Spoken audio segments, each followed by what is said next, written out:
live now, so the record should reflect that I am now going live. And the camera is on me.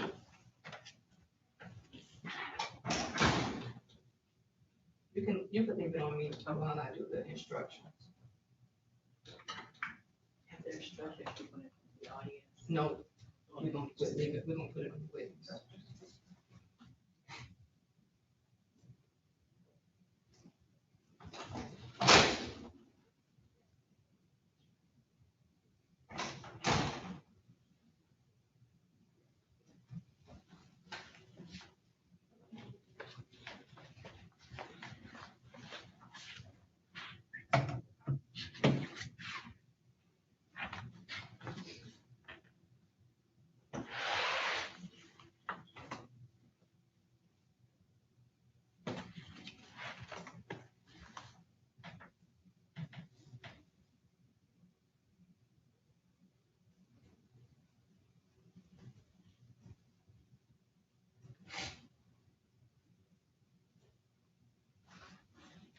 Did it come up and say that we were live streaming? That's live on 30. Okay, thank you.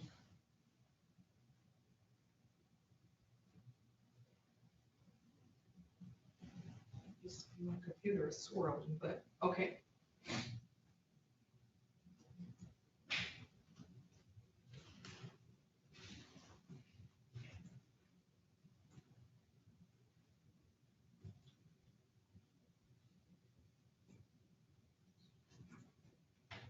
Okay. There's no fixed set of rules for judging whether you believe a witness, but it may help you to think about these questions. Was the witness able to see or hear clearly? How long was the witness watching or listening? Was anything else going on that might have distracted the witness? Does the witness seem to have a good memory? How does the witness look and act while testifying? Does the witness seem to be making an honest effort to tell the truth? Or does the witness seem to evade the questions or argue with the lawyers? Does the witness's age or maturity affect how you judge his or her testimony? Does the witness have any bias or prejudice or any personal interest in how this case is decided? Have there been any promises, threats, suggestions, or other influences that affect how the witness testifies? In general, does the witness have any special reason to tell the truth or any special reason to lie? All in all, how reasonable does the witness's testimony seem when you think about all of the other evidence in the case? The questions the lawyers ask the witnesses are not evidence. Only the answers are evidence. You should not think that something is true just because one of the lawyers asks questions that assumes or suggests that it is. I may ask some of the witnesses questions myself. These questions are not meant to reflect my own opinion about the evidence. If I ask questions, my only reason would be to ask about things that may not have been fully explored. During the trial, the lawyers may object to certain questions or statements made by the other lawyers or witnesses. I will rule on these objections according to the law. My rulings for or against one side or the other are not meant to reflect my opinions about the facts of the case. Sometimes the lawyers and I will have discussions out of your hearing. Also, while you are in the jury room, that doesn't apply. I won't have to take up any other matters, but I'll read the standard jury instruction. While you are in the jury room, I may have to take care of other matters that have nothing to do with this case. Pay no attention to these interruptions. You must not discuss this case with anyone, including your family or friends. You must not even discuss it with other jurors until the time comes for you to decide the case. When it is time for you to decide the case, I will send you to the jury room for that purpose. Then you should discuss the case among yourselves, but only in the jury room and only when all jurors are there. When the trial is over, you may, if you wish, discuss the case with anyone. If I call a recess during the trial, I will either send you to the jury room. This jury instruction also I'm modifying because of COVID. We don't have a jury room like that.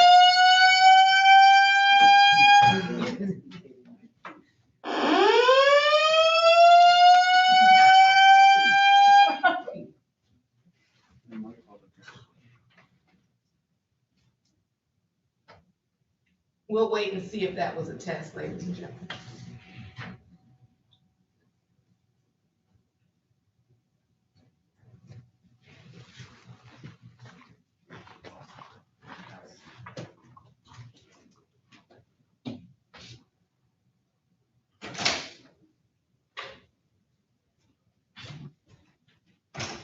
Miss Mobley, can you go on? My computer is swirling. I just want to see if I'm gonna have to have IT. The alarm is being investigated. Please remain calm and you will be advised what actions to take. May I have your attention? May I have your attention? This is a security. Please be. May I have your attention? May I have your attention, please? This is security. The alarm is being investigated. Please remain calm and you will be advised on what actions to take.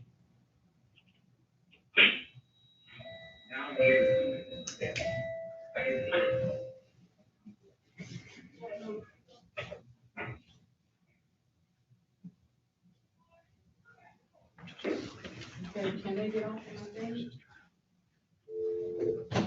Okay. While they are investigating the alarm, I'm going to continue unless they tell us that we do need to evacuate. Maybe that was a false alarm. So I'm going to continue, and my officer has gone out to check and see if we need to evacuate the building. All right. If I call a recess during the trial, I will either send you over to the jury room or allow you to leave the courtroom on your own and go about your business. But you must not discuss the case with anyone or let anyone discuss it with you or in your presence. If someone tries to do that, tell him or her to stop and explain that as a juror, you are not allowed to discuss the case. If he or she continues, leave and report the incident to me as soon as you return to court. You must not talk to the defendant, to the lawyers, or the witnesses about anything at all, even if it has. This is a false alarm. I repeat, this is a false alarm. May I have your attention? May I have your attention, please? This is security. This is a false alarm. I repeat, this is a false alarm. May I have your attention? May I have your attention, please? This is security. This is a false alarm. I repeat, this is a false alarm.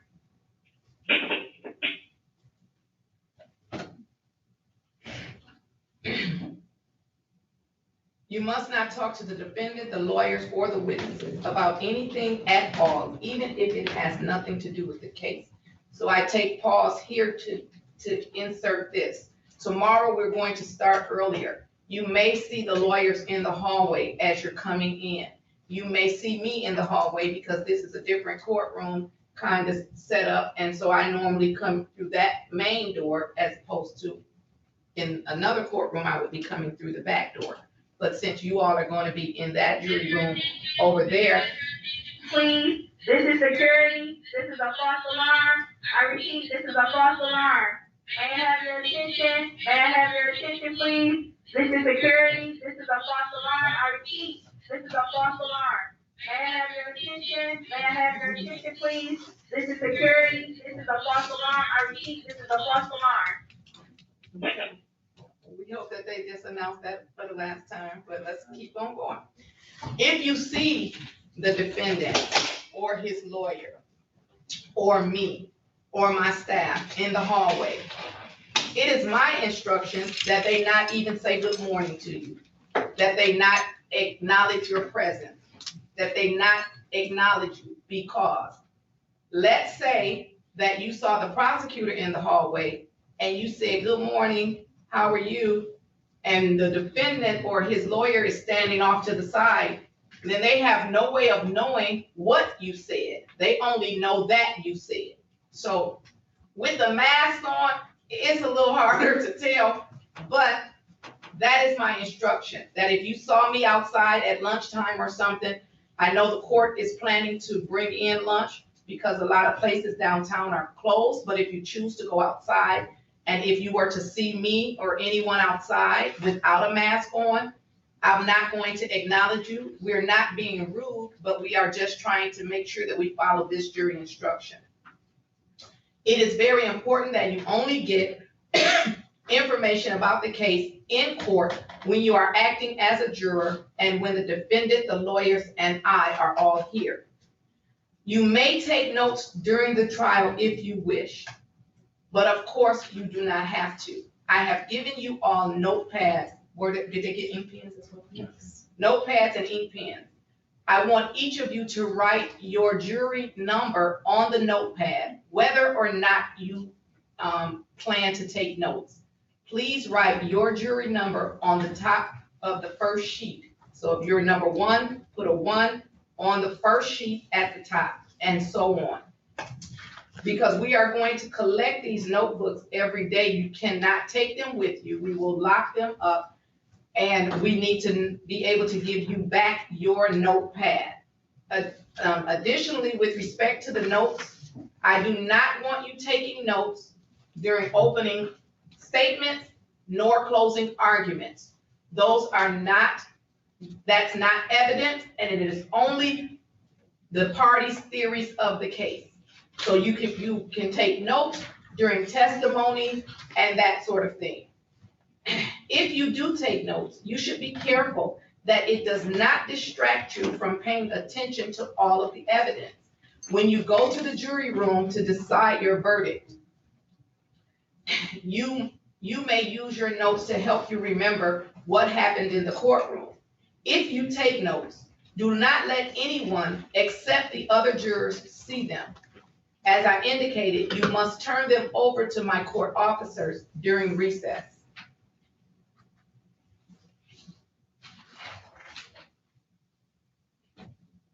You can see that we have chosen a jury of 7. After you have heard all of the evidence and my instructions, we will draw lots to decide which one of you will be dismissed in order to form a jury of 6. Possible penalty should not influence your decision. It is the duty of the judge to affix the penalty within the limits provided by law. I may give you more instructions during the trial, and at the end of the trial, I will give you detailed instructions about the law in this case. You should consider all of my instructions as a connected series. Taken all together, they are the law that you must follow.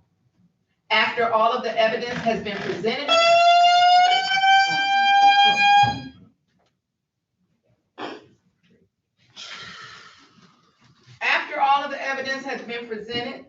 and the lawyers have argument,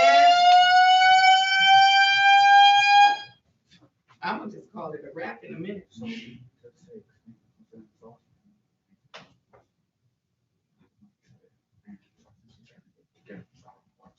Okay. All right. Okay. After all of the evidence has been presented and the lawyers have given their arguments, I will give you the detailed instructions about the law that applies to this case. Then you will go to the jury room to decide on your verdict. A verdict must be unanimous. That means that every juror must agree on it, and it must reflect the individual decision of each juror. It is important for you to keep an open mind and not make a decision about anything in the case until you go to the jury room to decide the case.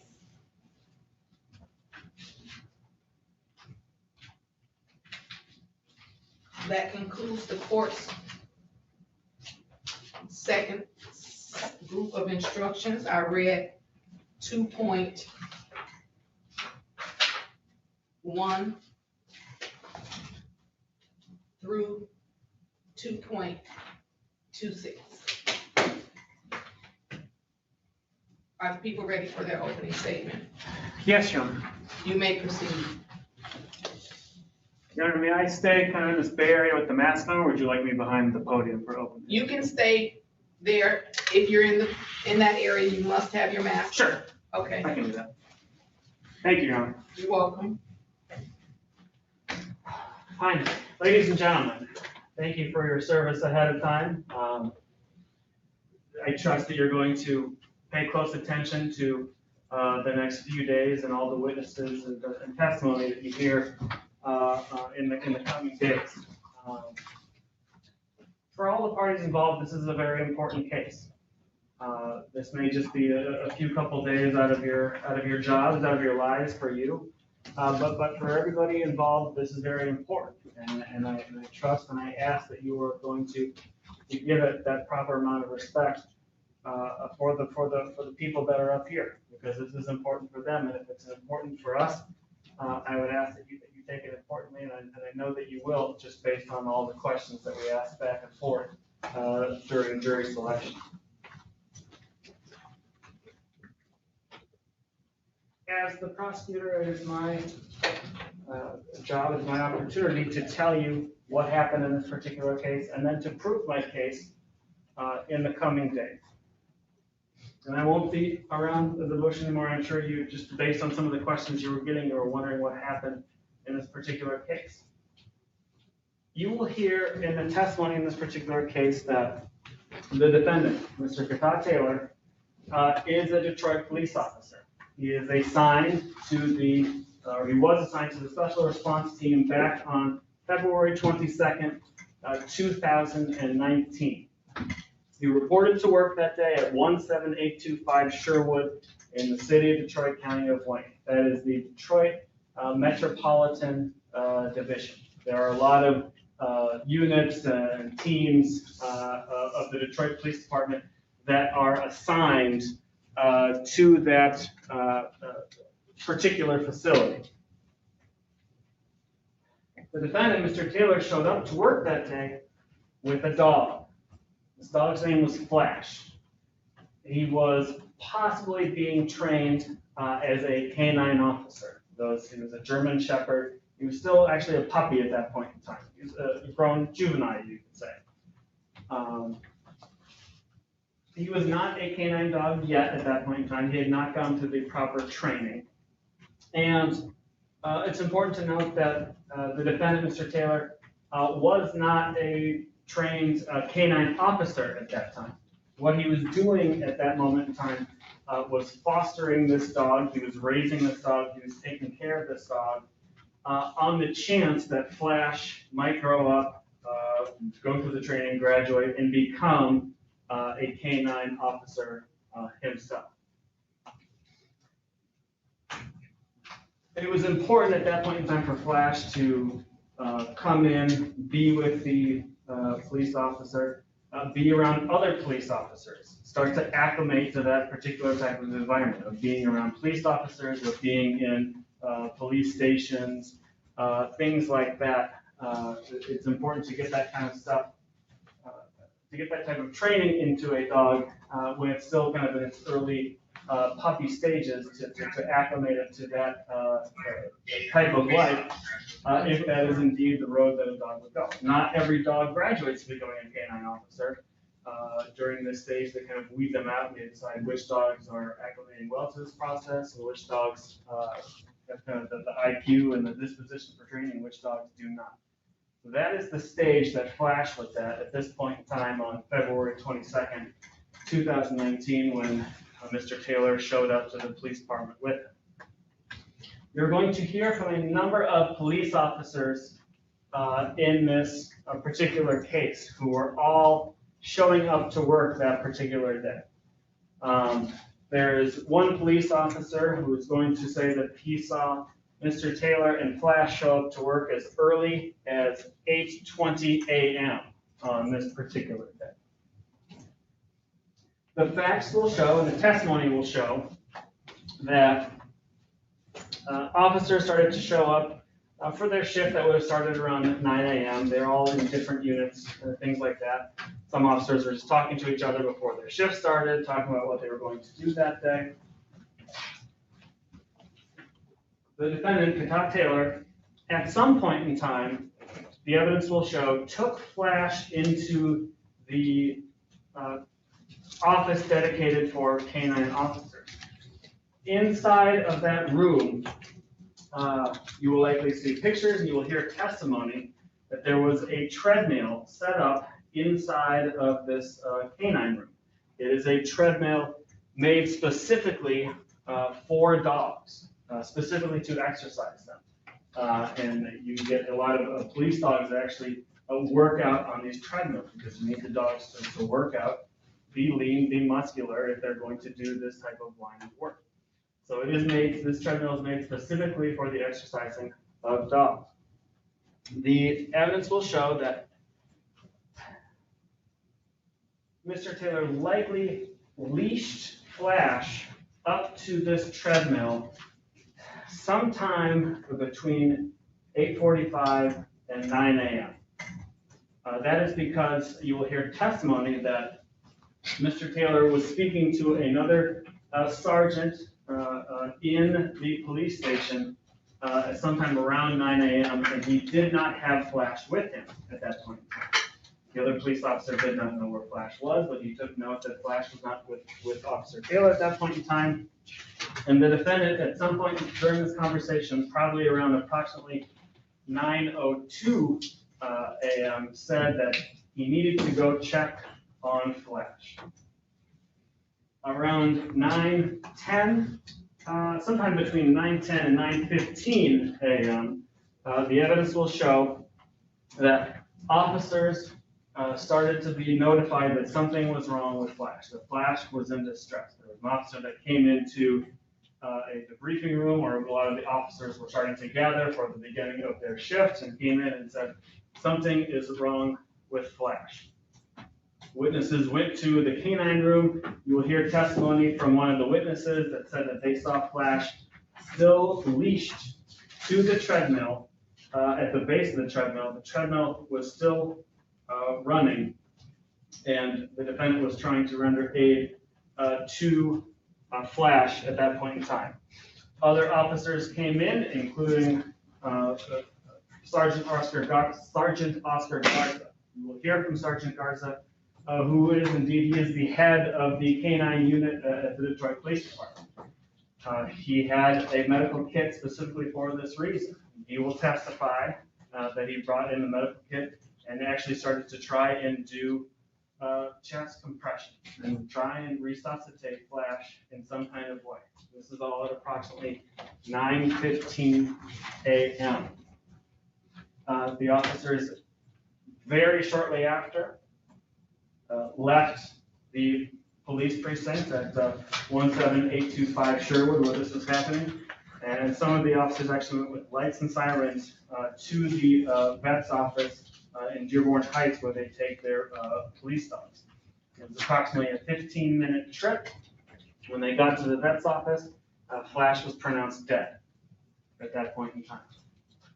You will hear from a veterinarian in this case who performed the necropsy on Flash. This is an autopsy for animals. This is a veterinarian up at Michigan State, where they have the veterinary school, where a lot of these tests are done throughout the whole state. You will hear the results of that necropsy, and that doctor, Dr. Sledge, will testify that Flash died as a result of hemorrhages to multiple organs in his body, which led to multiple organ failure, consistent with heat stroke as a result of being overworked on this particular tread. At the conclusion of all this testimony, at the conclusion of all the evidence that the people of the state of Michigan submit to you, I believe that the evidence will show that the defendant, Todd Taylor, placed Flash on this treadmill and left him unaccompanied, left Flash leashed to the treadmill so that Flash could not get off of the treadmill on his own, and then left him running on this treadmill unaccompanied for a period of possibly as long as 15 minutes, based on all of the testimony from each of the officers as to when they saw the defendant, Mr. Taylor, when they saw Mr. Taylor with his dog, without his dog, and when they were notified that Flash was found in distress in that canine room next to that treadmill that was still running. At the conclusion of all this testimony, people will argue to you then that the actions of Mr. Taylor all led up to what amounts to, in the law in the state of Michigan, as animal cruelty. You will hear from, again, Sergeant Oscar Garza, who is the head of the canine unit for the Detroit Police, who will testify as to the training that he gives his canine officers, and as to the instructions that he gives these other officers who are fostering these young dogs on the chance that they become a canine. He will testify to how he trains these particular officers, the instructions he gives them as to how to use that treadmill, to the fact that they are not supposed to leave the dogs unaccompanied on this treadmill at all, much less the 10 to 15 to 20 minutes that Mr. Taylor did in this particular case. You will hear from the veterinarian about the condition of the body and what being left on this treadmill did to the body of Flash that led to the multiple organ failure that ultimately led to his death. At the conclusion of this case, the people are going to argue that this amounted to animal cruelty based on one of three theories: that either this was a failure to provide the dog with adequate care, that this was either Mr. Taylor abandoning the dog without making provision for adequate care, or this was either Mr. Taylor negligently allowing an animal to suffer unnecessary neglect, torture,